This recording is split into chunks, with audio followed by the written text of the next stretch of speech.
وصلى الله تعالى على خير خلقه ونور عرشه وزينة فرشه سيدنا ومولانا محمد وعلى آله وأصحابه أجمعين برحمتك يا أرحم الراحمين بحق لا إله إلا الله محمد رسول الله صلى الله تعالى عليه وعلى آله وصحبه وسلم. الحمد لله منشئ الخلق من عدم ثم الصلاة على المختار في القدم من تذكر جيران بذي السلم مزجت دمعا جرى من مخلة بدم.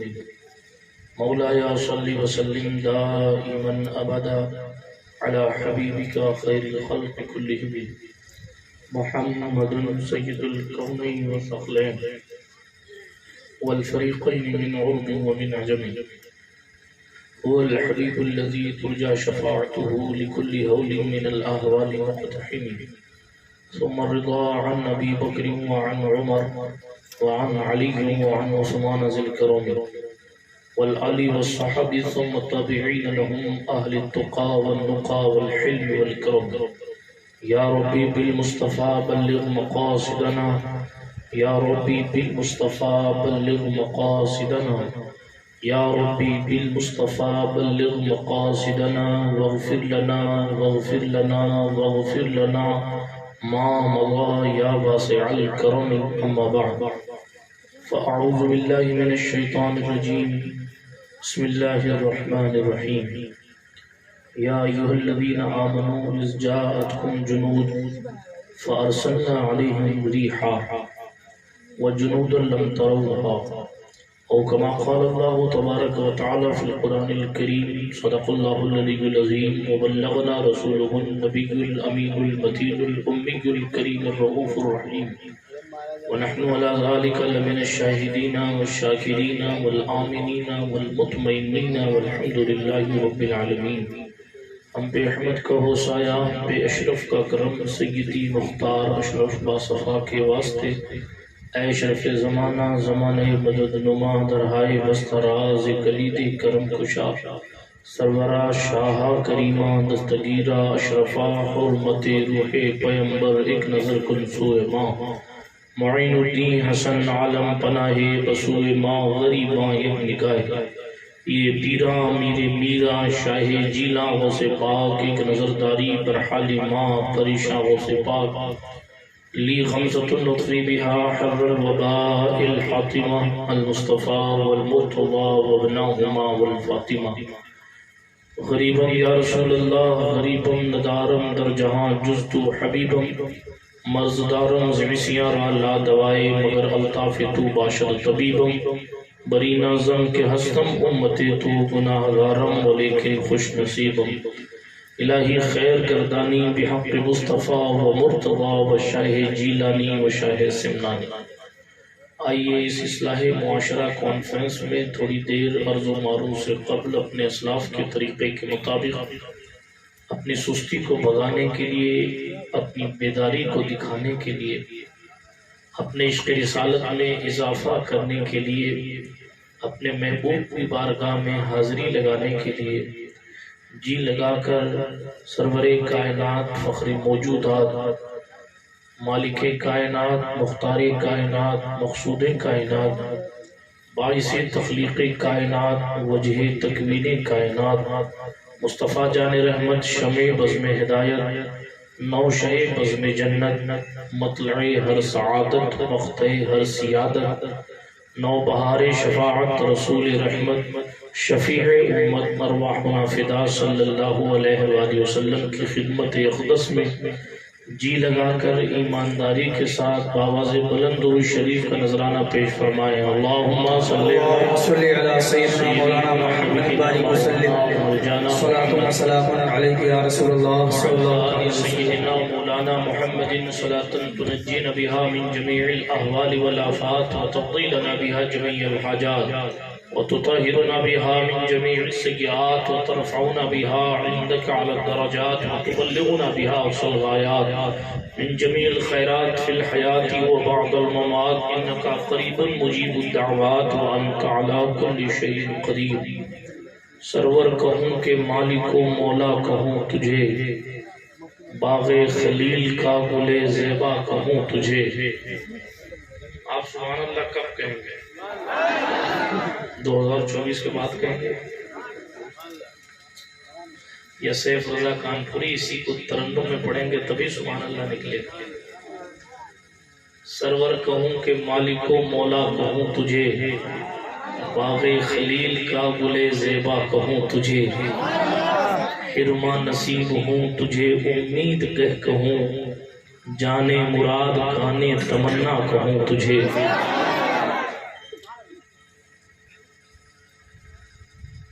تیرے تو وصف عیب تناہی سے ہیں بھری، حیران ہوں میرے شاہ میں کیا کیا کہوں تجھے. مجرم ہوں اپنے عفو کا سامہ کروں شہا، یعنی شفیع روز جزا کا کہوں تجھے.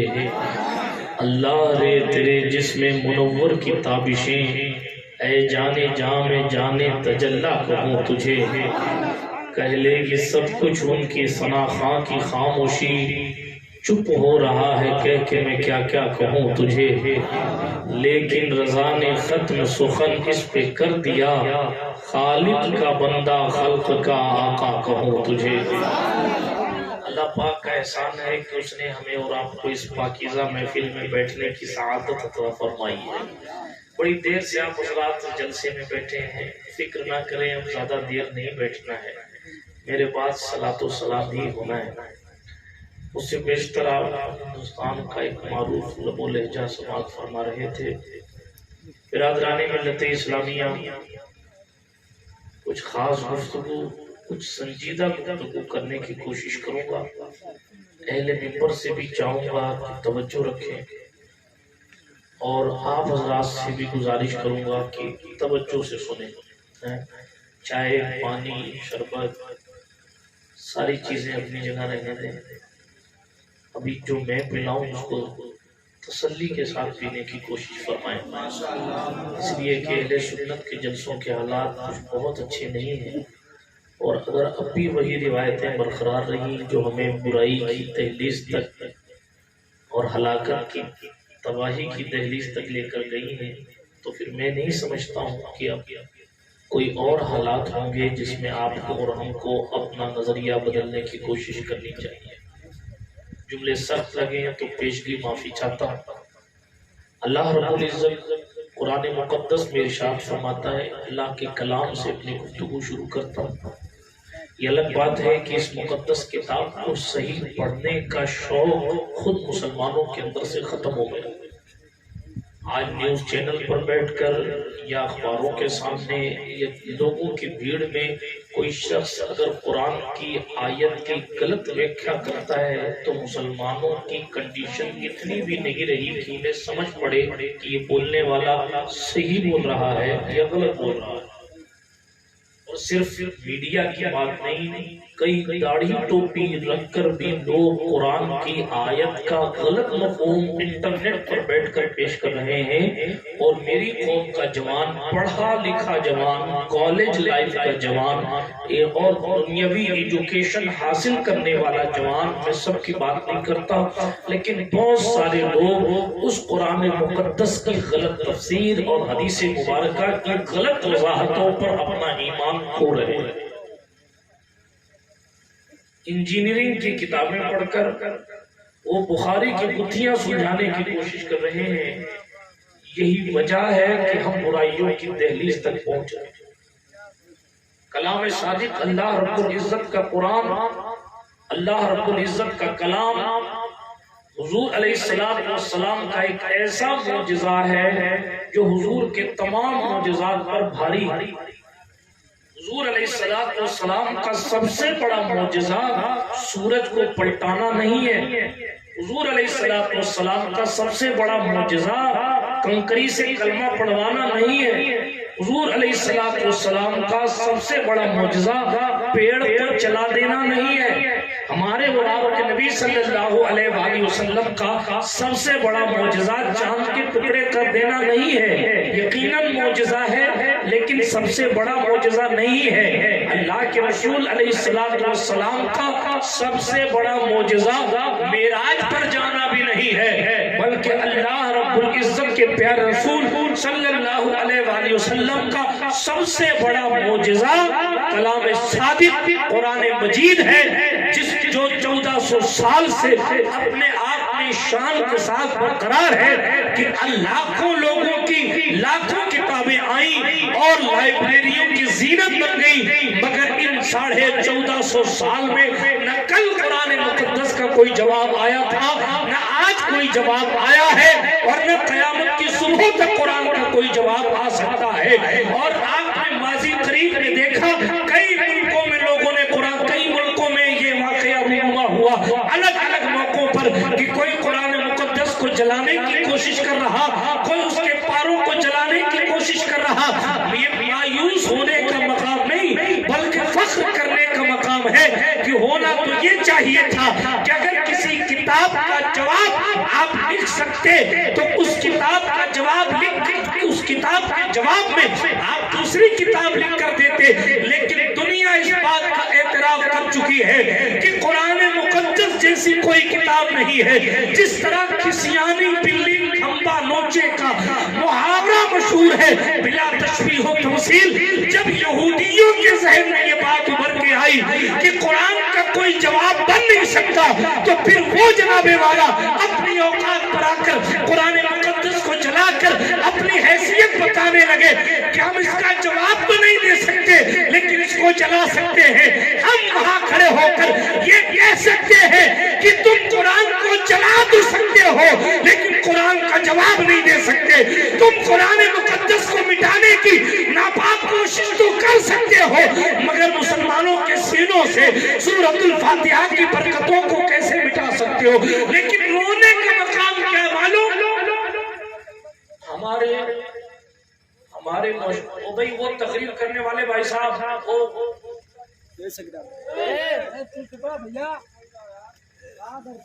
لکھنؤ چلے جائیے، آپ کسی پارٹی سے ٹکٹ لے لیجیے،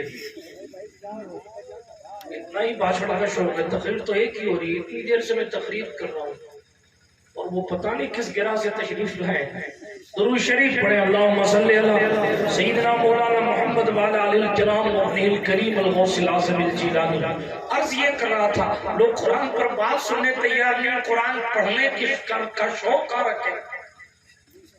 آج ہماری یہ جو حالت ہوئی ہے، عمل اس وقت انسان کر ہی نہیں سکتا جب اس کو علم نہیں ہوگا، جب پتہ ہی نہیں کیا سنت ہے، کیا فرض ہے، کیا ضروری ہے، کیا غیر ضروری ہے، جب اس چیز کا علم ہی نہیں ہے تو بندہ عمل کے میدان میں کامیاب کیسے ہو سکتا ہے؟ میں کوئی تقریر کا جوہر آج نہیں دکھا رہا ہوں، خاص باتیں آپ سے کروں گا، آپ گاؤں والے لوگ ہیں، بالکل آپ کے لیول پر آپ کا گفتگو کرنے کی کوشش سوچیں، آپ ذرا غور کریں، جب آپ کو پتہ ہی نہیں ہے کہ کیا چیز ضروری ہے کیا چیز ضروری۔ اچھا، نہیں پتہ ہونے کی یہی وجہ ہے کہ ہمارے یہاں شب برات کا حلوہ فرض سمجھا جاتا ہے اور فجر کی نماز فرض نہیں سمجھا جاتا۔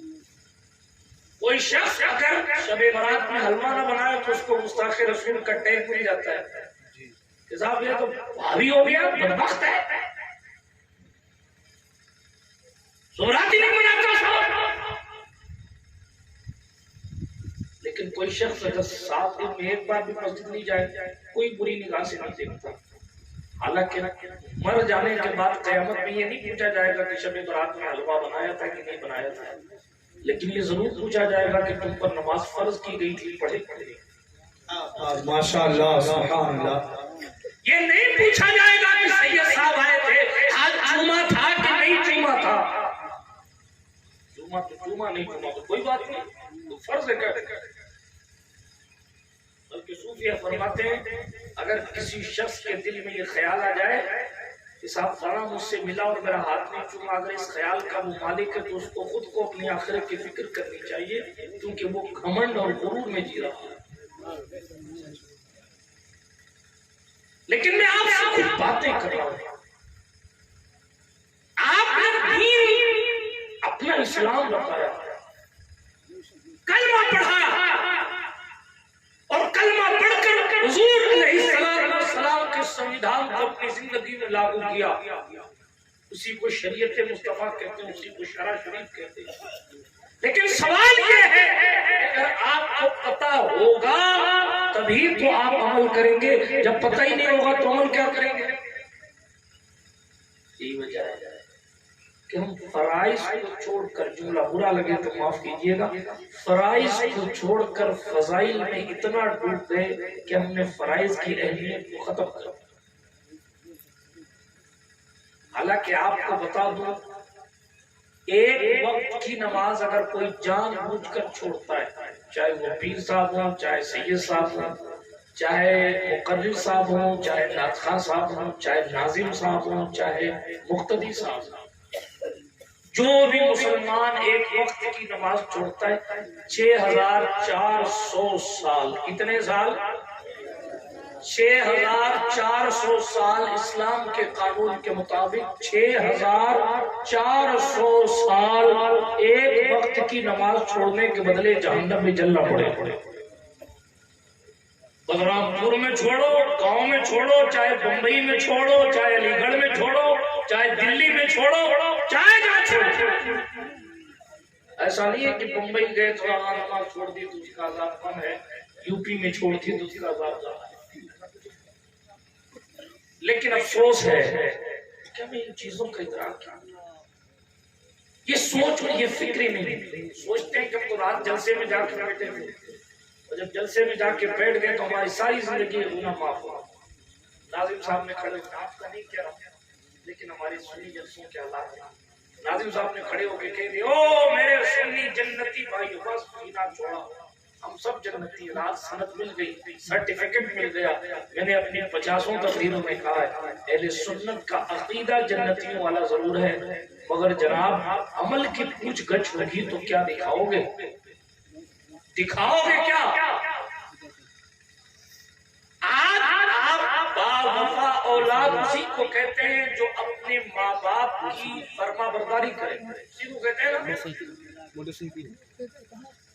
اگر کوئی آپ کا دوست، یہ اولاد کو بڑی چیز ہوگی، اگر کوئی آپ کا دوست بھی موقع پر آپ کو 500 روپیہ نہیں دیتا تو آپ نے بے وفا دو، غدار ہے، کام نہیں آیا، میرے ضرورت تھی، میری ضرورت کو محسوس نہیں کیا، نہیں دیا پیسہ، آپ اس سے ناراض ہوتے ہیں اور آپ کہتے ہیں کہ یہ وفادار ہے، یہ بے وفا شخص ہے۔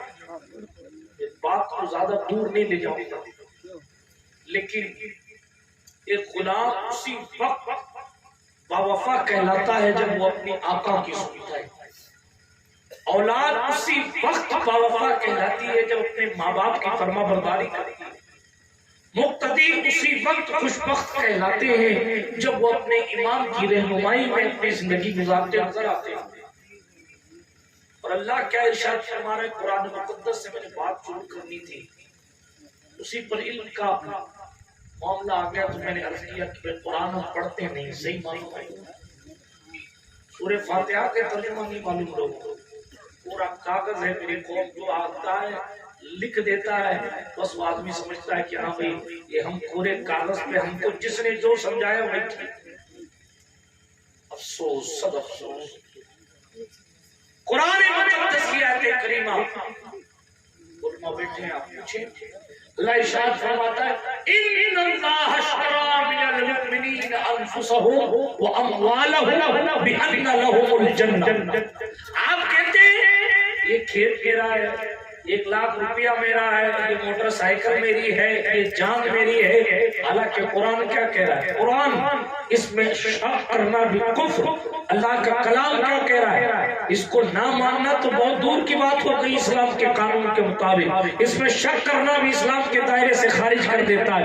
کیا ارشاد والا شان ہوا، بے شک اللہ پاک نے خرید لیا ہے مومنین سے ان کی جانوں کو اور ان کے مالوں کو، اللہ نے ہماری آپ کی جان بھی خرید لی، ہماری اور آپ کی جان کے ساتھ ساتھ ہمارا اور آپ کا مال بھی خرید لیا، اللہ بدلے میں کیا دیا؟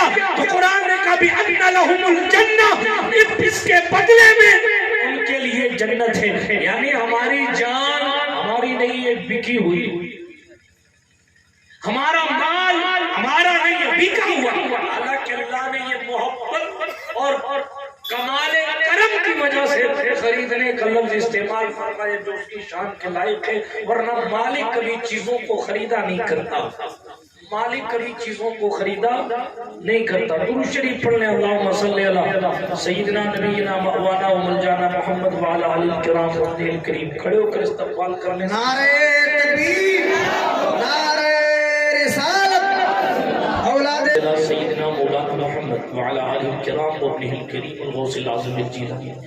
تو برادران ملت اسلامیہ، میں عرض یہ کر رہا تھا، سنجیدگی سے آج باتیں کر رہا ہوں، غور سے سنیے گا اور ہو سکے تو عمل کیجئے گا تاکہ جلسے کامیابی کی دہلیز تک پہنچے۔ ہمارا معاشرہ، ہمارا ذہن یہ بن گیا ہے، مجمع خوب آ گیا تو کمیٹی والے خوش ہو جاتے، ارے ہمارا جلسہ کامیاب ہو گیا۔ کہا کیوں؟ کہ اتنے لوگ آ گئے، ہمارا جلسہ کامیاب ہو گیا۔ میں یہ نہیں کہتا کہ لوگ کم آئیں تو کامیاب ہوتا ہے، لیکن میں یہ کہتا ہوں کہ لوگ باتوں پر عمل کریں تو جلسے کامیاب ہیں۔ اگر ہماری طرح چیخ پکار کر کے کوئی چلا جائے اور جو حال عین کا وہی حال غین کا رہے تو ظاہر بات ہے کہ کوئی فرق پڑنے والا نہیں۔ باتیں میری سمجھ آ رہی ہیں؟ بہت خاموشی کے ساتھ بیٹھے ہیں، ایسا محسوس ہو رہا ہے کہ آپ سے عربی میں کلام کرنا چاہیے۔ آپ طاہر ہیں یا رسول اللہ؟ ماشاءاللہ۔ تو آیت کریمہ میں نے پڑھی، اللہ پاک ارشاد فرما رہا ہے مومنین کی جانوں کو بھی ہم نے خرید لیا، ان کے مالوں کو بھی خرید لیا۔ یعنی مومن کی جان بھی اس کی اپنی نہیں ہے، اس کا مال بھی اس کا اپنا نہیں ہے، مومن تو بکا ہوا ہے۔ آپ ہم کو کوئی کہہ دے کہ بکا ہوا ہے تو آپ ناراض ہو جاتے ہیں، بکا ہوا ہے۔ حالانکہ قرآن کہہ رہا ہے آپ کو خرید لیا گیا، جب خرید لیا گیا تو مطلب بکے، لیکن بکے کہاں ہیں؟ تو قرآن نے کہا اللہ پاک نے خریدا ہے۔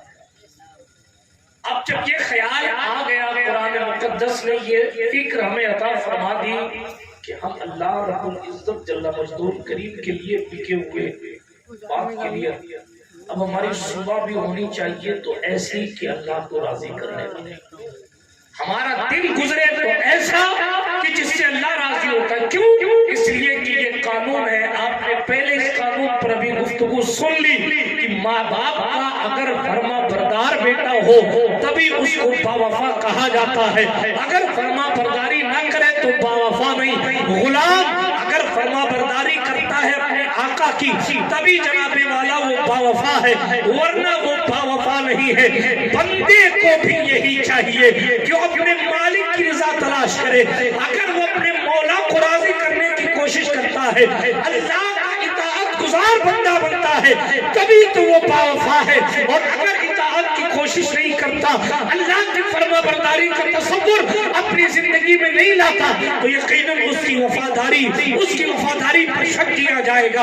وہ اپنے آپ میں صحیح معنوں میں سچا بندہ نہیں ہے، وہ اپنے آپ میں صحیح معنوں میں سچا مومن نہیں ہے، وہ اپنے آپ میں صحیح معنوں میں حضور کا سچا غلام نہیں ہے۔ اللہ کے رسول صلی اللہ علیہ وسلم کے دیوانوں، جب قرآن مقدس نے ہمیں نظریہ دے دیا کہ تم بکے ہو، تمہاری جانیں بک چکی ہیں، تمہارا مال بک چکا ہے، تو اب ہمارے پیسے شادیوں میں فضول خرچ نہیں ہونے چاہیے، بلکہ ہمارے پیسے اللہ رسول کی رضا کے لیے خرچ ہونے چاہیے۔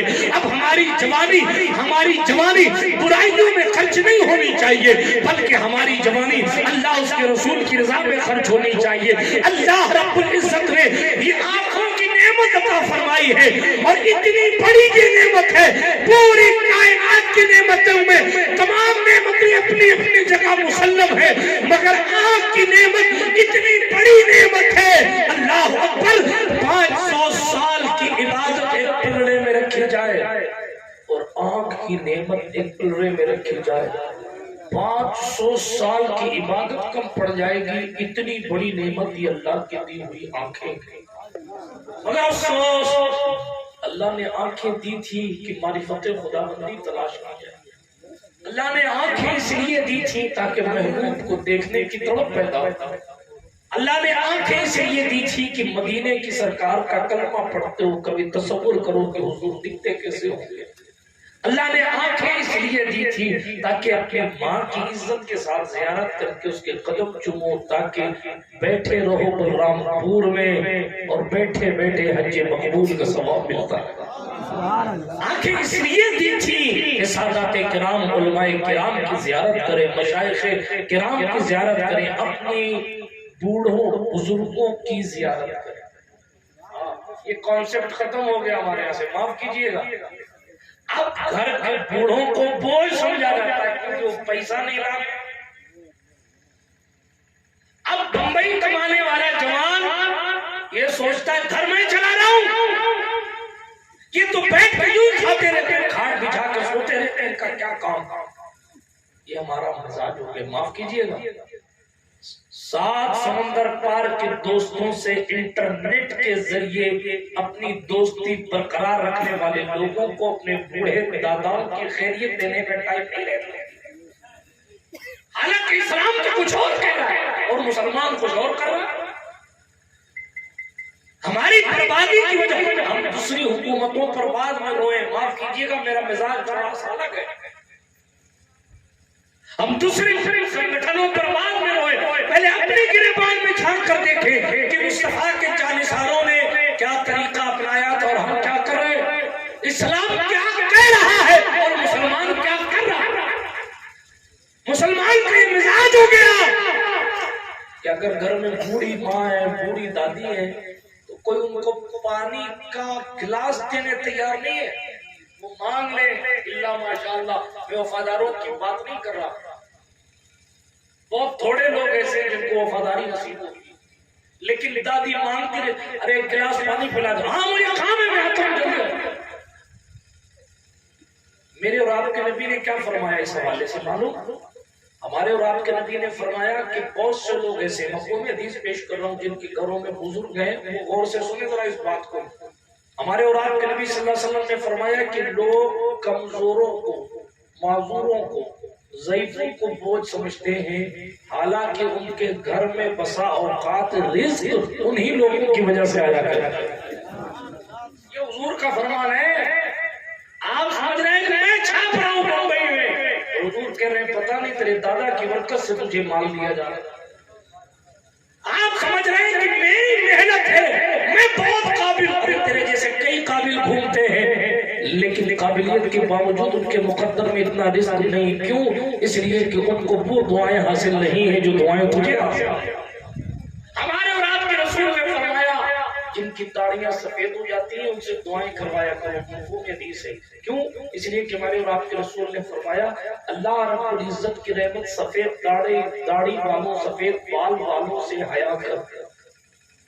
عذاب نہیں آتا لوگوں کو، لیکن یہ کانسیپٹ ختم ہو گیا ہمارے یہاں۔ ہم سوچتے ہیں کہ دعا صرف سید صاحب کریں، ہم سوچتے ہیں دعا صرف پیر صاحب کریں۔ تو سید صاحب اگر کہیں کہ آپ میرے لیے دعا کرنا، ہم کیسے کر سکتے ہیں؟ دعا تو آپ ہی کریں۔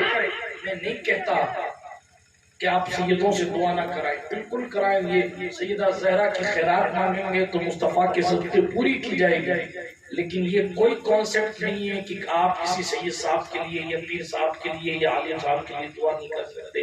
اگر ایسا ہوتا، بلکہ چھوڑیے ہوتا ہی کیسے، جب حضور علیہ السلام نے اپنے زمانے میں اپنا جوبہ حضرت اویس قرنی کو بھیج کر دعا کروائی، اسی دن یہ دروازہ بند ہو گیا۔ جب محمد عربی خود دعا کروا سکتے ہیں تو پھر کسی اور نبی کی بات اور کسی امتی کی بات کیا کرنی۔ جب حضور نے بلکہ ایک روایت میں تو یہ میں نے بلرام پور کی پچھلی تقریر جو سید صاحب کی نگرانی میں تھی اس میں حضرت اویس قرنی پر گفتگو کی تھی، اس کے حوالے سے روایت یہ ہے، ام المومنین عائشہ صدیقہ سے حضور نے فرمایا تھا عائشہ آج جو آیا تھا کاش تم مجھ سے اپنے لیے دعا کروا لیتی۔ جب حضور علیہ السلام نے اپنے لیے، اپنی امت کے لیے، حضور علیہ السلام نے جب ایک خیر امتی سے دعا کروا دی تو ظاہر بات ہے کہ یہ قانون بن گیا، اللہ کو کوئی بھی بندہ، کوئی بھی کلمہ پڑھنے والا کسی بھی کلمہ پڑھنے والے کے لیے دعا کر سکتا ہے۔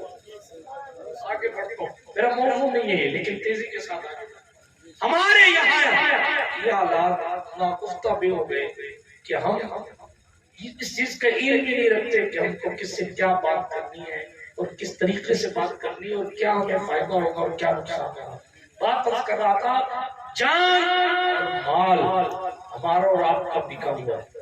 ہمیں اور آپ کو اسی طریقے سے کام کرنا ہے جس طریقے سے اللہ اس کا رسول راضی ہو. اللہ رب العزت جل مجدہ کریم نے ہمیں اور آپ کو دین دیا ہے، یہ اس کی بے مثال رحمتیں ہیں. میں آپ کی نعمت کی بات کر رہا تھا. ایک حدیث شریف حاشیہ ذہن پہ آ گئی، اجازت ہو تو سنا دوں. ہاتھ اٹھا کر کہیں یا رسول اللہ. گاؤں میں چونکہ وقت زیادہ ہو رہا ہے اس لیے میری عادت نہیں ہے بار بار ہاتھ اٹھوانے کی، لیکن جگاؤں گا نہیں تو سناؤں گا کیا، اس لیے جگانا بھی ضروری ہے اور سنانا بھی ضروری ہے. اور یہ بھی آپ لوگوں کو مبارکبادی میری طرف سے کہ آپ تو سر شام ہی سو جانے والے لوگ ہیں، لیکن اللہ رسول کی رضا کے لیے ابھی تک بیٹھے ہیں. اللہ آپ سب کو جزائے خیر عطا فرمائے. جن جوانوں نے ہمارے بھائیوں نے اس محفل کو سجایا ہے، سب کے نام تو نہیں جانتا لیکن بیچارے وہ اب تک بھاگ رہے. اللہ پاک اس محفل کی برکت سے انہیں اور ہم سب کو سچا عاشق رسول بنائے.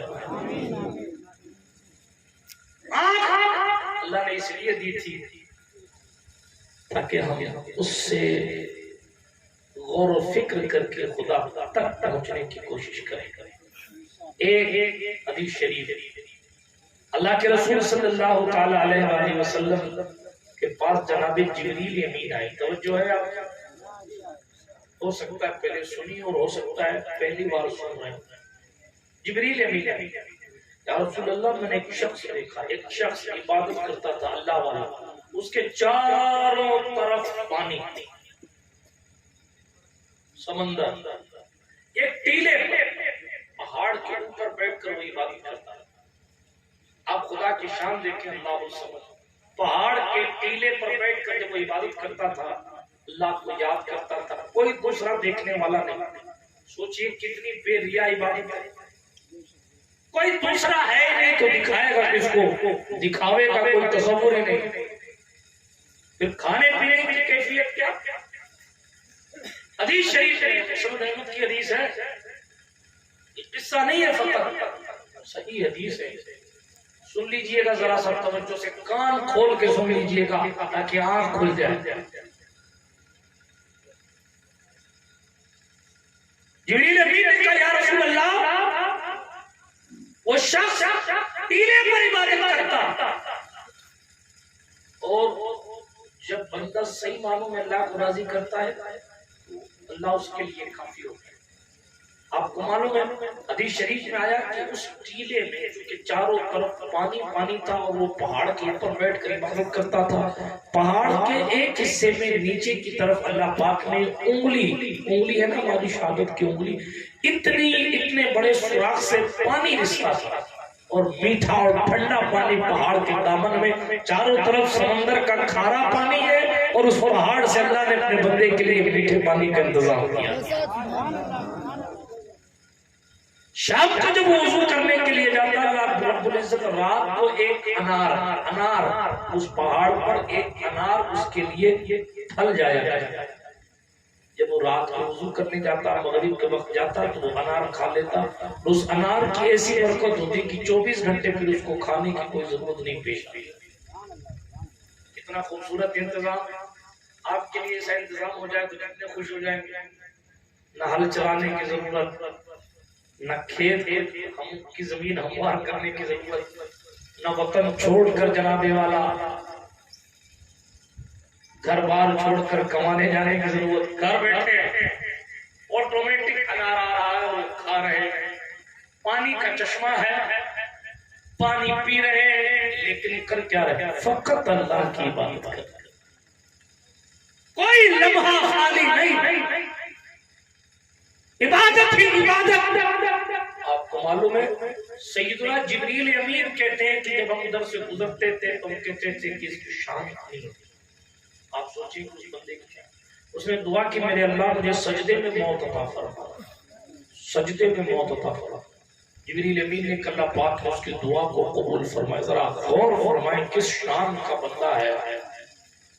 ٹیلے پہ عبادت کر رہا ہے، کوئی دیکھنے والا نہیں، بے لوث عبادت، بے ریا عبادت، بے نظیر عبادت، بے مثال عبادت.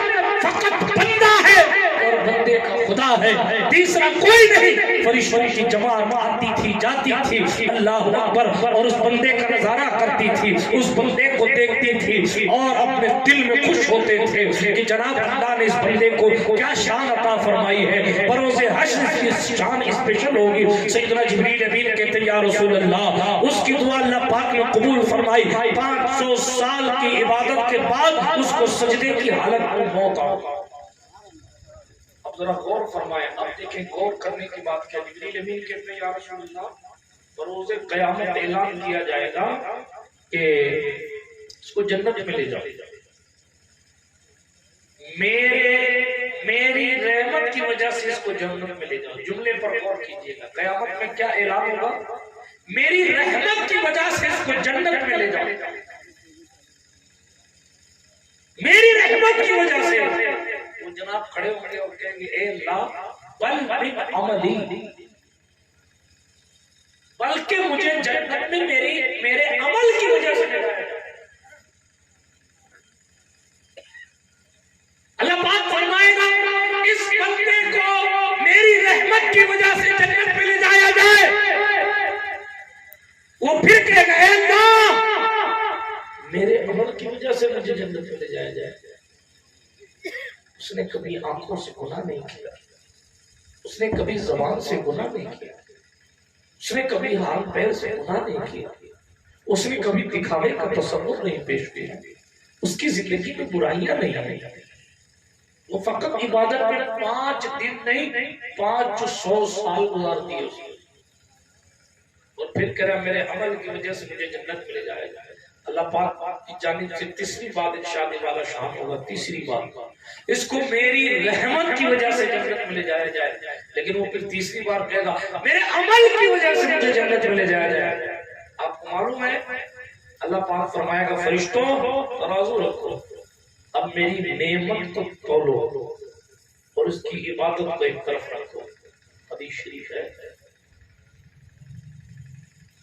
ایک طرف عبادت 500 سال کی عبادت، ایک طرف نعمتوں کی شان بیان کی جائے۔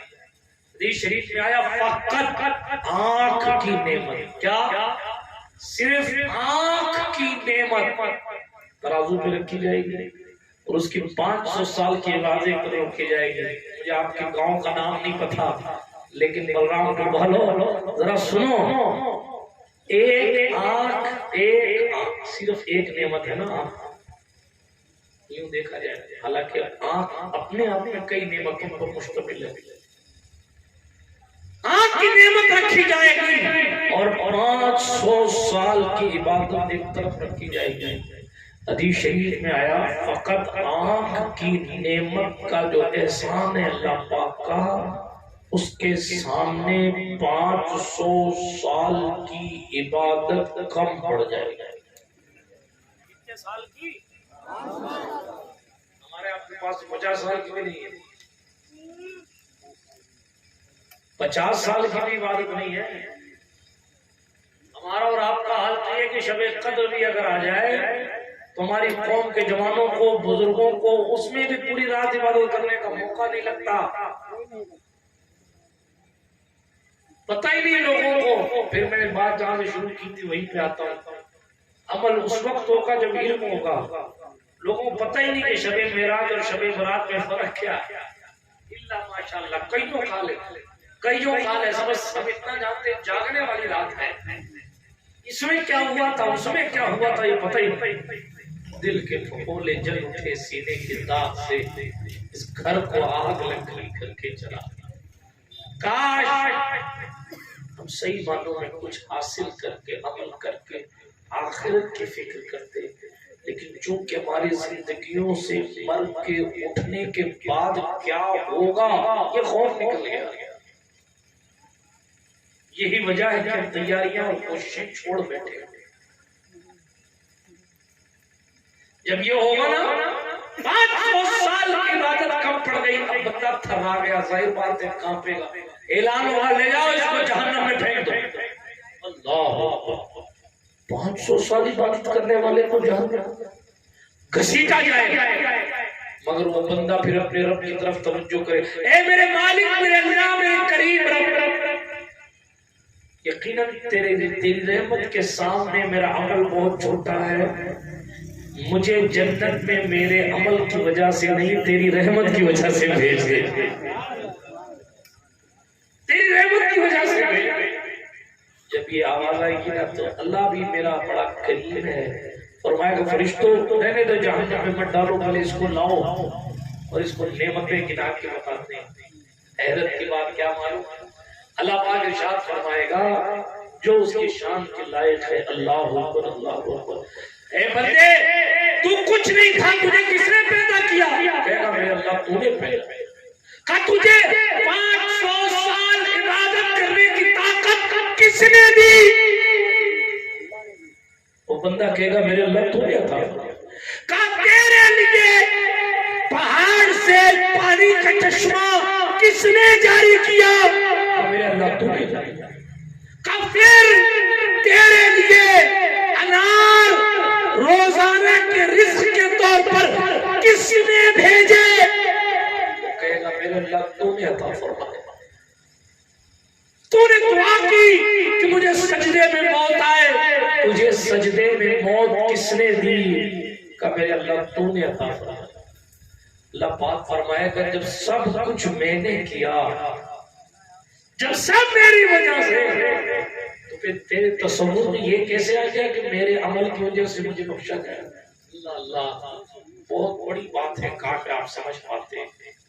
سرکار مدینہ علیہ السلام کے دماغ نتیجتاً وہ کہے گا میرے مالک تو اگر مجھے طاقت نہیں دیتا تو میں ایک سجدہ بھی نہیں کر سکتا تھا، 500 سال کی عبادت تو بڑی نتیجتاً معلوم کیا ہوا؟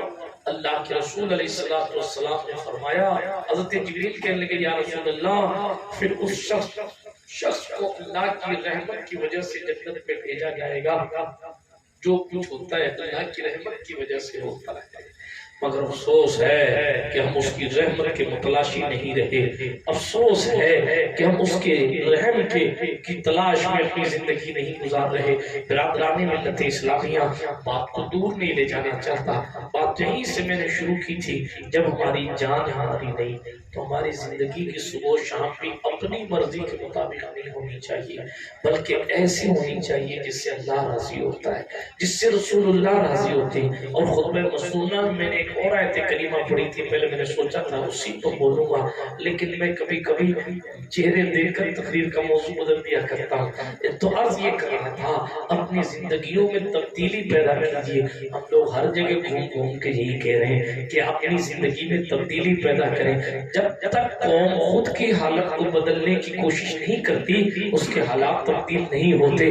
اگر آپ دیکھیں کرونا کا دور آیا، فلاں دور آیا، فلاں دور آیا، آپ کی زندگی ہماری زندگی میں کتنے موقع ایسے آئے، اے اللہ یہ مصیبت ٹل جائے تو میں نیک ہو جاؤں گا، اے اللہ یہ بیماری ٹھیک ہو جائے تو میں اس گناہ سے توبہ کر لوں گا، اے اللہ ایک آخری بار موقع دے دے، یہ میرا کام ہو جائے گا پھر میں کبھی یہ گناہ نہیں کروں گا۔ اپنے آپ سے پوچھیں کہ ہم نے اور آپ نے کتنی بار اتنی دھوکے کی باتیں کی ہے، کتنی بار پریشانیوں میں مبتلا ہو جانے کے بعد اپنے مالک کو راضی کیا اور مالک کو منا کے کہا میرے اللہ ایک بار یہ کام ہو جائے پھر یہ کام میں نہیں کروں گا، پھر یہ برائی میں نہیں کروں گا، لیکن پھر کچھ دن گزرے، وہی برائیاں ہماری زندگی میں واپس، وہی مشکلیں ہماری زندگی میں واپس۔ برادران ملت اسلامیہ، یہ تو دنیا ہے، زندگی جیسی تیسی گزر جائے گی، آج توبہ کر لیں گے اللہ پاک معاف کر دے گا، لیکن کل جب سانسوں کی مالا ٹوٹ جائے گی تو سبحان اللہ کہنے کی طاقت بھی نہیں رہے گی، الحمدللہ کہنے کی طاقت بھی نہیں رہے گی۔ میرے جوانوں ذرا دنیا کی رنگینی سے پلٹ کر تو آؤ، دیکھو میرا اللہ کتنا قریب ہے، دیکھو محبوب کی یاد میں رہنے میں کتنا سکون ملتا ہے، ذرا دیکھو دنیا کی ساری دنیا کی رونقوں میں وہ سکون نہیں ہے جو گنبد خضرا کے مکین کے جلوہ جہاں آرا میں ہے۔ کاش یہ فکر ہماری اور آپ کی بن جائے، کاش پوری امت روضہ رسول پر، کاش پوری امت قدم رسول پر جمع ہو کر اپنے محبوب کو منانے کی کوشش کرے۔ یہ حالات سے پریشان لوگ، یہ مجبوریوں میں ڈوبے ہوئے لوگ، یہ اس حال میں جی رہے اور ڈر کے ماحول میں جی رہے لوگ، میں آپ سے صرف اتنا کہوں گا، اپنے اسلام کی تاریخ پلٹ کر دیکھیں. یہ جناب میں کوئی لڑائی جھگڑے اور جنگ و جدال کی بات نہیں کر رہا، لیکن آپ کو اتنا بتانا چاہ رہا ہوں، میرا الہ بڑا قادر ہے، میرا اللہ قادر مطلق ہے. آپ اپنے مالک کو منا کر تو دیکھیے، اگر آج بھی ہو ابراہیم سکینہ پیدا، آگ کر سکتی ہے انداز گلستہ پیدا. غزوہ احزاب کی نمائندگی کر رہی تھی وائے کریمہ، جو میں نے خطبہ مسنونہ کے بعد پڑھی تھی. آپ ذرا خندق کی تاریخ اٹھا کر پڑھیں، وہ مبارک شوال کا مہینہ تھا. اللہ رب العزت جل مجدہ الکریم کے پیارے رسول علیہ السلام کے صحابہ نے اس بات کو اپنے دل میں بٹھا رکھا تھا، ہماری جان ہماری نہیں اللہ کی ہے، ہمارا مال ہمارا نہیں اللہ کا ہے، ہماری طاقت ہماری نہیں اللہ کی ہے، ہمارا وجود ہمارا نہیں اللہ کا دیا ہوا ہے. جب یہ سوچ ان کی تھی، آپ تاریخ اٹھا کر پڑھے، 10,000 یا 12,000 کا لشکر دشمنان دین کا غزوہ خندق، جس کو قرآن نے غزوہ احزاب کہا ہے، اس غزوہ احزاب میں مشرکین کفار قریش، کفار بنو غطفان، بہت سے قبیلے کے کفار اور یہودی دونوں لوگ مل کر کم و بیش 10 یا 12,000 لوگوں کا ایک جمع کثیر تیار ہوا دشمنان دین کا. اور حضور کو بتایا گا یا رسول اللہ، آپ کے صحابہ اور آپ کے مدینے پر ٹوٹ پڑنے کے لیے اس وقت یوں سمجھے کہ دنیا کی ساری قومیں، آپ کے آس پاس کی ساری قومیں ایک ہو گئی ہیں. حضور کو جب پتا چلا، آنن میں میٹنگ بلائی گئی، کیا کیا جائے، 12,000 سے لڑا تو نہیں جا سکتا، عورتیں بھی ہیں، بچے بھی ہیں مسلمانوں میں، مسلمانوں کے پاس سپاہیوں کی کثرت نہیں ہے، جنگ تو نہیں ہو سکتی. اگر ایک ایک کر کے لڑیں گے تو مسلمانوں کے کافی لوگ شہید ہو جائیں گے، کیا کیا جائے. دیکھیں جو غیب کا نبی ہے وہ بھی بیٹھ کر مشورے لے رہے، جو غیب کا نبی ہے وہ بھی بیٹھ کے مشورے لے رہا. آپ اٹھا کے پڑھیں گے نا حدیثیں، آپ کو پتہ چلے گا. حضرت سلمان فارسی رضی اللہ تعالیٰ عنہ نے کہا یا رسول اللہ پھر ایک کام کیا جائے، اور وہ کام یہ کیا جائے کہ خندق کھودی جائے. خندق سمجھتے ہیں بولو زور سے بولو. ہاں اس سے آسان ترجمہ بول کیا ہو گیا، 5 فٹ گہری کھائی کھدی گئی، گڈھا کھودا گیا. کیوں؟ 12,000 کا جو لشکر ہے وہ ایک ساتھ آن پڑے گا تو لڑے گا کون. اس لیے مدینے کی آبادی پیچھے رہ جائے اور آبادی سے بہت پہلے یہ خندق کھود لی جائے چوڑی، تاکہ گھوڑا کود نہ سکے، اور گہری تاکہ آدمی گرے اٹھ نہ سکے. اگر گہری نہیں ہوگی تو لوگ چل کے اتر کے اوپر چڑھ جائیں گے، ہے نا. اس لیے گہرائی اور چوڑائی کا خیال کرتے ہوئے حضور علیہ السلام نے حضرت سلمان فارسی کا مشورہ قبول کیا.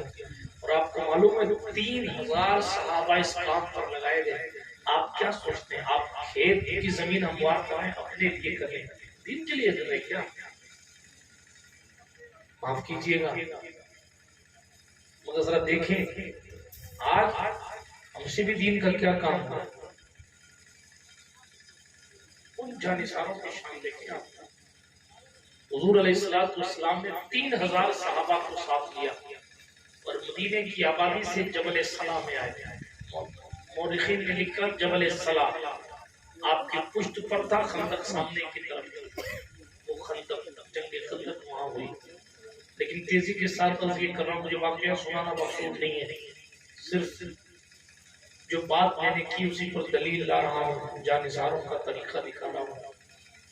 آپ کو معلوم ہے 10 گز کا ایریا 10 صحابہ میں تقسیم کیا گیا. 10 فٹ تم کودو گے 10 لوگ، تم 10 لوگ 10 فٹ کودو گے، تم 10 لوگ 10 فٹ کودو گے. اللہ کے رسول علیہ السلام ایک دن تشریف لائے، اللہ اکبر اللہ اکبر اللہ اکبر. کیا دیکھا حضور نے؟ وہ موسم بڑا سرد تھا، ٹھنڈا کا موسم. صحابہ سردی کی وجہ سے کانپ رہے تھے اور کھانے کے لیے کچھ نہیں تھا، کئی دنوں کے فاقے تھے. اس کے باوجود بھاوڑا چل رہا تھا اور خندق کھودی جا رہی تھی. میرے رات کے نبی صلی اللہ علیہ وسلم نے جب یہ حال دیکھا نا تو منہ سے دعائیں نکالی، اور دعا نکالنے کے لیے حضور نے شعر پڑھا. اچھا جانثاروں کی شان دیکھیں، حضور نے شعر پڑھا نا اور دعا دی تو جانثاروں نے بھی پلٹ کر کہا ہم وہ لوگ ہیں جنہوں نے مصطفیٰ جان رحمت کے ہاتھ پر بیعت کی ہے. جب تک سانسیں مارتی رہے گی تب تک تلوار جہاد کرتی رہے گی. پیٹ میں کچھ نہیں، سردی کی شدت، ماحول کی ٹھنڈک کی وجہ سے جسم کانپ رہا ہے، پھر بھی خطب خود چلائی. میں میرے بھائیوں آپ سے پوچھ رہا ہوں، کھانے کے لیے سامان موجود ہے، آکے نہیں پڑھنے کریں گے، پھر بھی نمازوں میں کچھ عطا پڑا نہیں. رونے کا مقام ہے نا. ان لوگوں نے پیٹ میں پتھر باندھ کے تلوار چلائی، 5 ٹائم کھا کے بھی وہ تلوار اٹھا نہیں پائیں گے. اگر جاؤ ترکی کے میوزیم میں، عرب شریف کے میوزیم میں، مکہ شریف کے میوزیم میں جائیے، اتنی بھاری بھاری تلواریں آپ اٹھا نہیں پائیں گے 5 ٹائم کھا کے جو انہوں نے پیٹ پر پتھر باندھ کے چلائی. ہماری ذات سے دین کا کیا فائدہ ہو رہا ہے جب ہماری جان ہماری نہیں ہے، اللہ کی ہے، تو ہم اللہ کے لیے کیا کر رہے ہیں؟ سوال صرف اتنا ہے، کوئی لمبی چوڑی تقریر نہیں. آپ اپنے آپ سے پوچھیے ہم نے اللہ کے لیے کیا کیا؟ پیسے میں نے اپنے لیے کمائے، بیوی بچے اپنے لیے پالے، اپنا گھر اپنے لیے بنایا، اپنی سہولتیں اپنے لیے تیار کی، اللہ کے لیے کیا کیا؟ بس سیدھا سوال ہے، وہ آپ کو اپنے آپ سے پوچھنا. جانثاروں نے تو حق ادا کیا. اللہ کے رسول علیہ السلام نے اس جنگ میں خود حضور نے پھاوڑے چلائے، حضور نے خود کدال چلائی، گڈھا کھودا. بلکہ اسی جنگ کا واقعہ ہے کہ چٹان ایسی ظاہر ہو گئی تھی جس چٹان کو کوئی توڑ نہیں پا رہا تھا. بڑے بڑے طاقتور صحابہ آئے، چٹان ٹوٹتی نہیں تھی. 3 الگ الگ روایتیں ہیں. ایک روایت میں تو یہ صحیح بخاری میں آیا، حضور علیہ السلام تشریف لائے، اپنی آستین مبارک اوپر فرمائی اور ایک چٹان پر وار کیا، وہ چٹان ریت کے ذرے کی طرح بکھر گئی، ایک دم مٹی مٹی ہو گئی، پورا پہاڑ ختم. اور دوسری روایت میں جو امام زرقانی لے کر آئے ہیں کہ اس سے نور نکلا. اور ایک روایت میں پھر بشارت دی گئی کہ فلاں فلاں علاقے فتح ہوں گے. تفصیل میں نہیں جاتا، لیکن مصطفیٰ جان رحمت کے وفاداروں کی شان سنا رہا ہوں. جب جنگ ہونے لگی، ادھر سے تیر کی برسات ہو رہی تھی، ادھر مصطفیٰ کے وفادار بھی جنگ لڑ رہے تھے. کوئی تیر کو بچا رہا تھا، کوئی تیر چلا رہا تھا. جب یہ دیکھا کہ بھائی کئی دن ہو گئے محاصرے کو، کئی دن، ایک روایت کے مطابق 15 دن، دوسری روایت کے مطابق 21 دن، تیسری روایت کے مطابق 30 دن تک وہ محاصرہ یعنی مدینے کا گھراؤ قائم رہا. آپ کو معلوم ہے، آخری بات کر رہا ہوں، اللہ کے رسول علیہ السلام نے دیکھا مسلمان پریشان ہو رہے ہیں، کہیں انصار و مہاجرین کے حوصلے پست نہ ہو جائیں. تو ہمارے اور آپ کے نبی صلی اللہ علیہ وسلم نے ارشاد فرمایا، لوگوں، حضرت سعد بن عبادہ اور حضرت سعد بن معاذ کو سرداروں کو بلایا کہ اگر کہو، یہ قبیلہ جو ہے قبیلہ تھا قبیلہ بنو غطفان کا، ان لوگوں کے سردار سے میں بات کر لوں اور ان کو کہہ دوں کہ مدینے میں جو پیداوار ہوتی ہے اس پیداوار کا 1/3 حصہ تم لے لینا، تم کفار کا ساتھ چھوڑ دو. چونکہ سارے لوگ مل گئے تھے نا، الگ سارے قبیلے مل گئے تھے، تو کہا 1 ٹوٹے گا 2 ٹوٹے گا، اس طریقے سے لشکر کم ہو جائے گا. تو حضور نے اپنے صحابہ میں سے حضرت سعد بن عبادہ اور حضرت سعد بن معاذ سے پوچھا تم لوگ کہو تو اس کے سردار کو بلاؤں اور مدینے کی پیداوار میں 1/3 حصہ دے کر اتحاد کر لیں، یعنی معاہدہ کر لیں اور پیکٹ کر لیں کہ وہ جنگ سے واپس چلا جائے وہ قبیلہ. آپ کو معلوم ہے جس وقت پیٹ میں آخری بات بس، جس وقت پیٹ میں دانا نہیں، جس وقت کی کنڈیشن یہ کہ سردی کی شدت ہے، جس وقت کا حال یہ کہ مسلمان پریشان ہے، جس وقت کا حال یہ کہ 12,000 لوگوں کا جب میں غفیر ایک بڑا لشکر جرار مسلمانوں پر آن پڑا ہے، اس وقت تو ہماری اور آپ کی فکر ہوتی ہے، ہاں رسول اللہ پیسے سے دے کے چھٹکارا کیجیے، قصہ ختم کیجیے کہ جھگڑا پانی میں ہو. یہ ہماری سوچ ہے، ہماری فکر. لیکن ذرا ان دیوانوں کی دیوانگی دیکھیے. جب یہ کنڈیشن پیدا ہوئی اللہ اکبر کہ حضور نے فرمایا کہ اس طریقے سے معاہدہ کر لیا جائے. معلوم آپ کو کیا کہا؟ حضرت سعد نے کہا یا رسول اللہ جب ہم کفر کے دور میں تھے اس وقت یہ سرکش لوگ ہم سے ایک کھجور نہیں لے پائے، ایک کھجور نہیں لے پائے۔ جب ہم دشمن دین تھے اس وقت یہ ہم سے ایک کھجور نہیں لے پائے تھے۔ آج تو ہمارے ساتھ آپ ہیں، آج تو ہم ان کو ایک تہائی کیا ایک کھجور نہیں دیں گے، اگر دیں گے تو اپنی تلواروں کی بجلیاں دکھائیں گے، اگر دیں گے تو تیروں کی بوچھار کرائیں گے اور ان کو بتائیں گے کہ محمد عربی صلی اللہ علیہ وسلم کی شان کیا ہے۔ برادران ملت اسلامیہ، باتیں تو غزوہ احزاب کے حوالے سے بہت کی جا سکتی ہیں، لیکن صحابہ کا جوش دیکھیں، ان کی وفاداری دیکھیں، ان کی جانثاری دیکھیں، جب ان کی زندگیوں میں یہ مقام تھا صبر کا، یہ مقام تھا محنت کا، یہ مقام تھا اپنے مالک کو راضی کرنے کی فکر کا، تو اللہ رب العزت نے کامیابیاں ان کا مقدر کر دی تھی۔ اسی غزوہ خندق میں مولا علی نے عمر بن عبد ود کے ٹکڑے کیے تھے، اسی غزوہ خندق میں مولا کائنات کو حضور نے فرمایا تھا آج علی کفر سے نہیں لڑ رہا، آج صرف علی عمر بن عبد ود سے نہیں لڑ رہا بلکہ مکمل اسلام مکمل کفر سے لڑ رہا ہے۔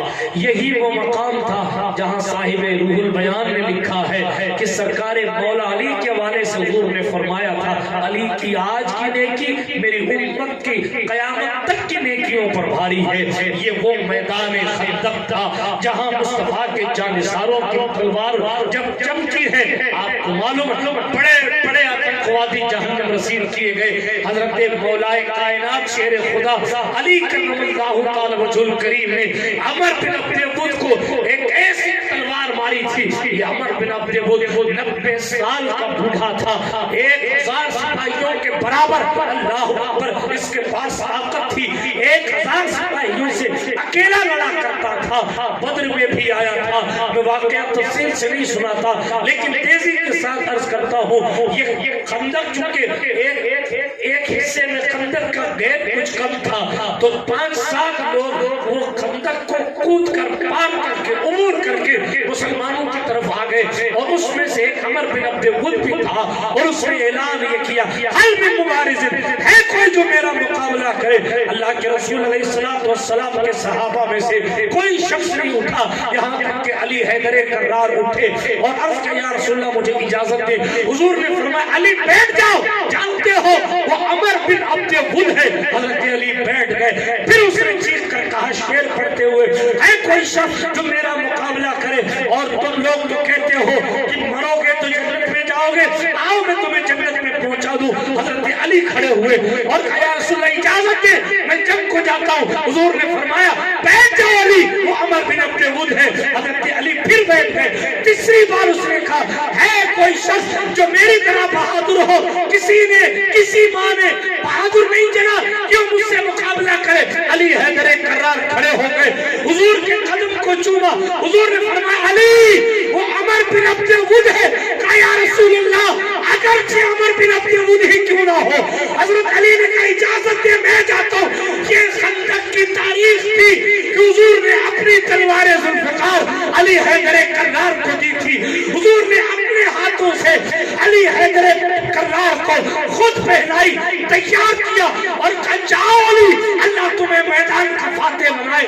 آپ آج بھی مسجد علی بنی دیکھ سکتے ہیں، اس جگہ جس جگہ حضرت علی حیدر کرار نے تلوار ذوالفقار لہرائی تھی، مصطفیٰ کے صحابہ کی جماعت اس بات سے خوفزدہ تھی کہیں آج علی کا آخری دن نہ ہو، کہیں ایسا نہ ہو کہ آج کے بعد ہم علی کی صورت نہ دیکھ سکے، اس لیے کہ وہ سامنے عمر ابن عبد ود ہے، علی حیدر کرار ہے، خدا کا شعر پھر خدا کا شعر ہے، پورا لوہے سے لدا ہوا تھا عمر بن عبد ود۔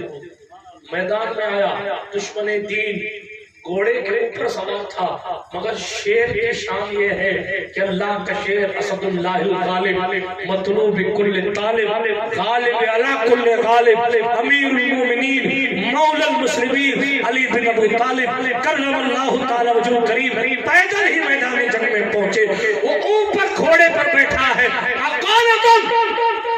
کامر حضرت علی نے کہا عمر مسلمان ہو جائے. سبحان اللہ کب کہو گے؟ جھوٹے FIR کے ڈر سے حق نہ بول پانے والے صحیح موقعوں پر سبحان اللہ کہہ بھی نہیں پائیں گے. معاف کیجیے کہ میرے جملے پورے نہ کریں. ہاں جی سچائی ہے. ورنہ شیر کی شان دیکھیں جہاں لوگ لڑنے کو تیار نہیں تھے وہاں آنکھوں میں آنکھیں ڈال کر توحید کی دعوت دینے کا تصور مولا کائنات نے پیش کیا. جہاں تلوار چلانے والے لڑنے تیار نہیں تھے وہاں گھوڑے کے اوپر بیٹھے ہوئے 1000 سے مقابلہ کرنے والے شہسوار کی آنکھوں میں آنکھیں ڈال کر علی نے سب سے پہلا جملہ یہی کہا عمر بن عبد ود مسلمان ہو جا. یعنی حضور کے قدموں میں آ جا. اس نے کہا نہیں ہوگا. کافر مجھ سے جنگ کر. نہیں کافر میدان سے چلا جا. نہیں جاؤں. کافر مجھ سے جنگ کر. تو وہ ہنسا. پہلی بار مجھے کوئی ایسا شخص ملا ہے جو خود سے جنگ کی دعوت دے رہا ہے. لیکن جاؤ جوان میں تم سے نہیں لڑتا کیونکہ وہ 90 سال کا تھا. علی حیدر کی جوانی تھی تو کہا میں نہیں لڑتا. تمہارا نام کیا ہے؟ کہا میں علی بن ابو طالب بنو ہاشم سے. کہا بھتیجے میں تم سے نہیں لڑتا. جاؤ کسی بڑے کو بھیجو. حضرت علی نے فرمایا پہلے مجھ سے تو لڑ لو بعد میں حضور تک پہنچنا. ہاں پہلے مجھ سے تو لڑو بعد میں حضور تک پہنچنا. اس کو غصہ آ گیا. اس نے فوراً جو ہے وہ زمین پہ اترا. آپ کو معلوم ہے آپ سوچیں کہ اس کو اپنے آپ پر کتنا کانفیڈنس تھا کہ اس نے اپنے گھوڑے کی ٹانگیں خود ہی کاٹ اور کہا برابری کا مقابلہ ہوگا. لڑنا ہے تو لڑو. اس نے بہت زوردار وار کیا جیسا کہ حدیث شریف میں آیا. حضرت علی نے اپنی ڈھال کے ذریعے اس کا وار روکا تو لیکن اس عمر بن عبد ود کا وار اتنا زوردار تھا کہ حضرت علی کی ڈھال کو پھاڑ کر علی پاک جو خود پہنا ہوا تھا لوہے کا ہیلمٹ کہتے ہیں اس کو خود کہتے وہ خود پہنا ہوا تھا اس کو پھاڑ کر حضرت علی حیدر کرار کی پیشانی پر عمر بن عبد ود کی تلوار کا زخم لگ گیا. صحابہ نے سوچا علی کا انتقال ہوا. گرد و غبار ہو رہا دور جنگ ہو رہی صحیح نقشہ دکھ نہیں رہا تھا کہ ہو کیا رہا. اتنا ہونا تھا علی کو لگی تو چھوڑ علی لوگوں کی زبانوں بلکہ میرا عشق کہتا ہے فرشتوں کی آہیں بھی نکل گئی ہوں گی کہ آج ابو الحسنین کا یہ کیا حال. مگر ایک ہی لمحے میں وہ بھی خدا کا شیر یوں ہی نہیں تھا.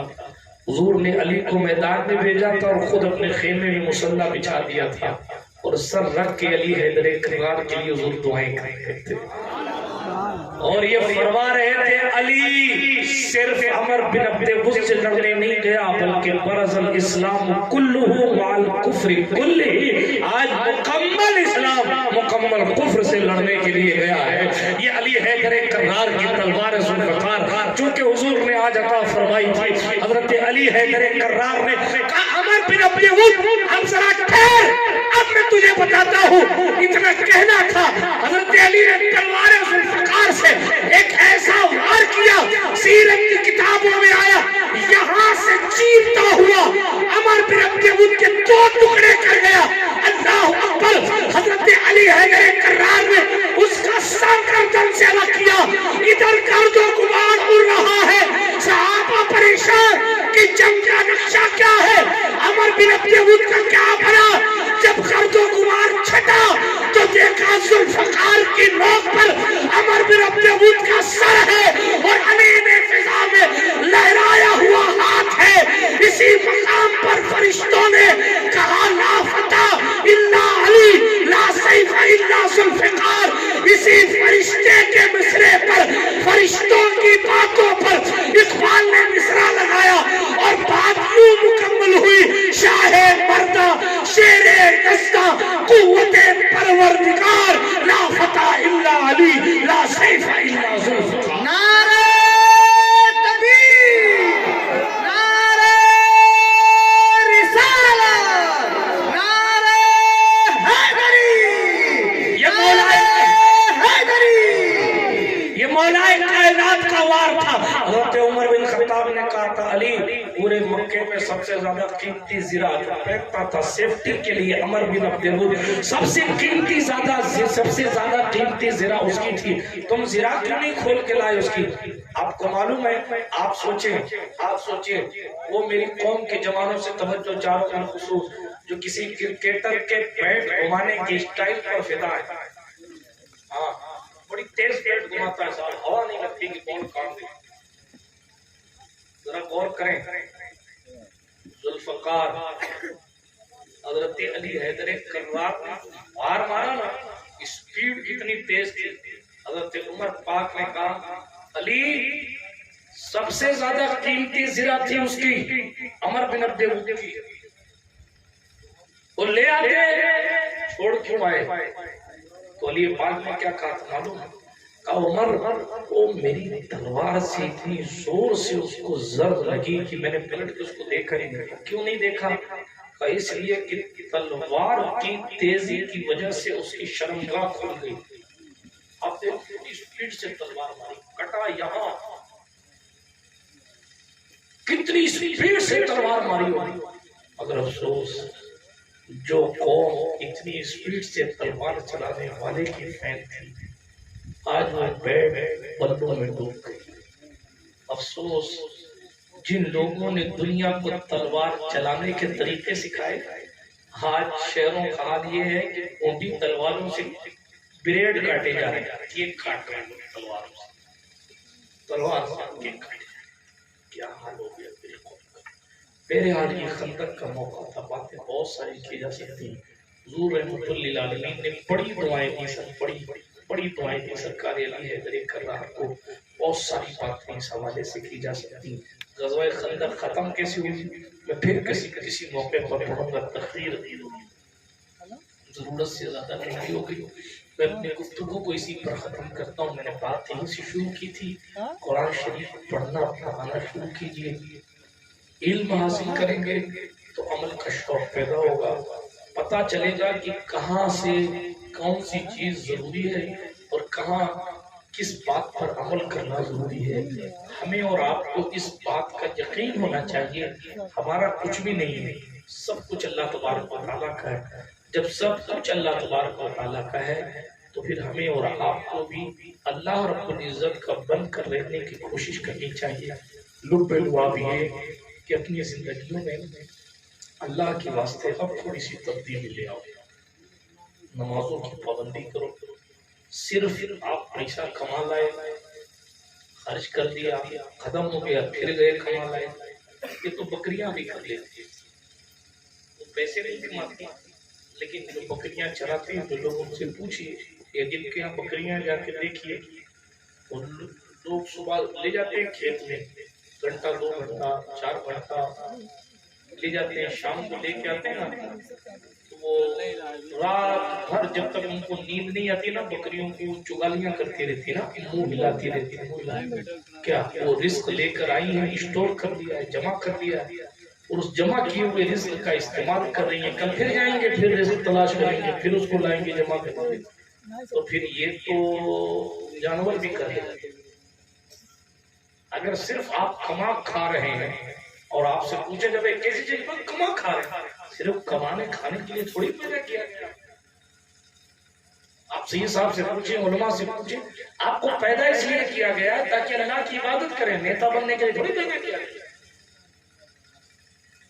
اس لیے تھوڑی پیدا کیا گیا کہ آپ ہر جگہ کمنٹری کرتے رہتے، آپ کو ہم کو اس لیے پیدا کیا گیا ہے، وَمَا خَلَقْتُ الْجِنَّ وَالْإِنسَ إِلَّا لِيَعْبُدُونِ، اس لیے پیدا کیا گیا ہے تاکہ اللہ کی عبادت کریں، لیکن کرکٹ ٹورنامنٹ کے لیے ٹائم ہے، اثر پڑھنے کے لیے ٹائم نہیں ہے، پھر اور ایسا بڑی پریشانی ہے، بیڑا غرق ہو رہا ہے، غرق ہونا ہی ہے۔ حضور نے فرمایا جس نے اثر کی نماز چھوڑ دی اس کا گھر برباد ہو گیا، حضور کہہ رہے ہیں گھر برباد ہو گیا، آپ کہہ رہے نہیں ہوگا صاحب برباد، آپ بتائیں گے کیا کریں، کیا حضور ہی سے بغاوت پر اتر آئے معاذ اللہ۔ اسی لیے باتیں بہت ساری ہوتی، طوفان منہ آنے سے کیا فائدہ ہے، چشم 2 اشک ہی کافی ہیں اگر اثر کریں، پھر نہ جانے کب ملاقات ہو آپ سے، لیکن گزارش کر کے جاتا ہوں کہ اپنی زندگی میں ایک تو ایجوکیشن کو جگہ دیں، علم حاصل کریں، اپنے اماموں سے سیکھیں، دین سیکھیں، جو فرض ہے آپ پر جتنا کم سے کم اتنا سیکھیں، اور دوسری خاص بات نمازوں کی پابندی کریں، بالکل نمازوں کی پابندی کریں۔ کوئی نماز اگر کسی وجہ سے قضا ہو جائے تو اگلے وقت میں اس کی قضا کریں۔ آپ یہ گانٹ باندھ لیں کہ مجھے کسی حال میں نماز نہیں چھوڑنی، بات سمجھ آتی ہے، فارمیلٹی نہیں ہے، صرف اپنی زندگی اور اپنی آخرت سنوارنے کے لیے کہہ رہا ہوں۔ ورنہ میں پھر کہہ رہا ہوں، زندگیاں تو ان کی بھی گزر جاتی ہیں جو فٹ پاتھوں پر گزارتے ہیں، جو درگاہوں کے باہر بیٹھے رہتے ہیں، گزر تو ان کی بھی جاتی ہے، لیکن صرف گزرنا نہیں ہے نا، کچھ کر گزرنا ہے، کچھ کر گزرنا ہے۔ قیامت میں پوچھا جائے گا کہ یہ سب ہم نے دیا تھا تو کیا کیا تم نے؟ تو کچھ لے کے جائیں کہ میرے اللہ، میں نے فلاں کے ساتھ جو بھلائی کی تھی وہ صرف تیرے لیے کی، میں نے فلاں پر جو پیسے خرچ کیے تھے کسی کو نہیں پتا کہ میں نے خرچہ کیا، لیکن صرف تیرے لیے میں نے اس پر خرچہ کیا، میں نے فلاں کا سامان اٹھا کے اس کے گھر تک پہنچایا تھا، کسی کو بتایا نہیں، صرف تیری رضا کے لیے کیا تھا۔ تو کچھ ایسے کام ہم اور آپ کر لیں جس کام کو لے جا کر میدان قیامت میں اللہ جب پوچھے تو کہے کہ مالک یہ 2-4 کام ہی ہیں کہ میں نے فقط تیری رضا کے لیے کی۔ اور اگر جیسے ابھی زندگی گزر رہی ہے، کہاں سے داڑھیوں کے کٹ لگ رہے ہیں، کتوں کی طرح بال کاٹ رہے ہیں، فقیروں کی طرح پینٹ پہنی جا رہی ہے، اگر یوں ہی زندگی گزرتی رہی تو معاف کیجئے گا کیا بنے گا وہ آپ جانے، اللہ پاک جانے۔ ہمارا کام کہنا ہے، اللہ ارشاد فرماتا ہے، اللہ رب العزت نے مومنوں سے ان کی جانوں اور مالوں کو خرید لیا ہے، وہی طور کہ ان کے لیے جنت ہے۔ جنت پانی ہے تو پھر اس راہ پر آنا پڑے گا، ورنہ ہر راستے پر جنت نہیں ملتی۔ اللہ پاک ہمیں اور آپ کو جنتیوں کی صفوں میں جگہ عطا فرمائے۔ درمیانے گفتگو کوئی جملہ اگر غیر شرعی نکل گیا ہو، ان سب جملوں سے اللہ رب العزت کی بارگاہ میں رجوع کرتا ہوں، آپ سب کو گواہ بنا کر اللہ پاک میرے کہنے کو، آپ کے سننے کو اور ان جوانوں کی محنتوں کو اپنی بارگاہ کرم میں قبول فرمائے۔ جو لوگ اپنی نیندوں کو چھوڑ کر ابھی تک کثیر تعداد میں اس محفل سعید میں بیٹھے ہیں، اللہ سب کی حاضری کو شرف قبولیت عطا فرمائے، سب کو بامراد فرمائے، ہمیں اور آپ کو اللہ پاک اپنا سچا وفادار بندہ بنائے، حضور کا سچا غلام بنائے۔ آخر دعوانا الحمدللہ رب العالمین، استغفر اللہ تعالی ربی من کل ذنب واتوب الیہ، سبحانک لا علم لنا الا ما علمتنا انک انت العلیم الحکیم۔ السلام علیکم ورحمۃ اللہ تعالی وبرکاتہ۔